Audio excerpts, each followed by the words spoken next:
Here is a question. Read it carefully and think about the answer. Let us solve it step by step. Let us first understand the key concept here.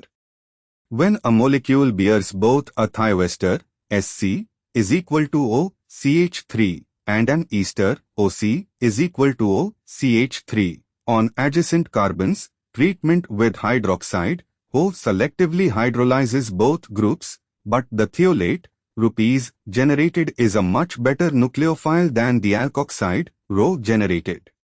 The key is the relative stereochemistry and the selectivity of base hydrolysis. Moving on to the next step. The starting material has the Sac, thiostate, group on a wedge bond and the OAC, acetate, group on a dash bond at adjacent carbons of a cyclopentane ring. These two groups are trans to each other, one up, one down. Moving on to the next step. Hydroxide hydrolyzes both the thioester and the ester. The thioester is more reactive toward hydrolysis than the ester, so it is cleaved first to give the thiolate anion, Rs, and acetate. The thiolate is generated in C2. And for the final step.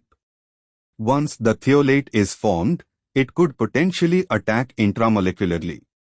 However, for an episulfide, thyrane, to form, the thiolate and the carbon bearing the OAC would need to undergo intramolecular SN2.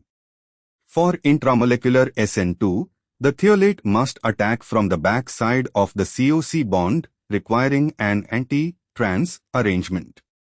Since the Sac and OAC are trans on the cyclopentane ring, the thiolate, on one face, could attack the adjacent carbon-bearing OAC, on the opposite face, in an anti-fashion. This geometry is favorable for episulfide formation.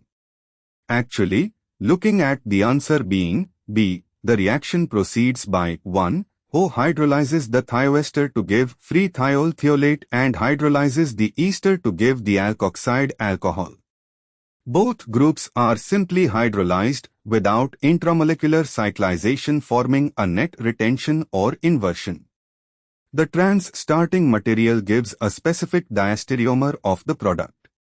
The starting material has Sac, wedge, and OAC, dash, in a trans arrangement. Upon hydrolysis of both groups, Sac, wedge, wedge, with retention, OAC, dash, or dash, with retention.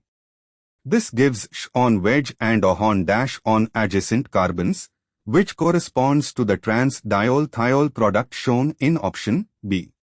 For episulfide formation, the thiolate would need to displace the acetate intramolecularly via SN2 inversion at the carbon-bearing OAC. While the trans geometry does allow for this anti-attack, the product would be the episulfide C, not the free thiol alcohol. The fact that answer is B indicates simple hydrolysis of both groups occurs without episulfide ring closure, likely because the cyclopentane ring geometry disfavors the required orbital alignment for intramolecular SN2, or hydrolysis of the ester is faster than episulfide formation. Option A shows Sh on wedge and O on hashed wedge, both pointing in similar directions suggesting CIS, while B shows the trans product. The starting material's trans relationship is preserved in B. Epoxide would require intramolecular displacement by alkoxide on the adjacent carbon, but alkoxide is a poor nucleophile compared to thiolate and the geometry conditions favor simple hydrolysis.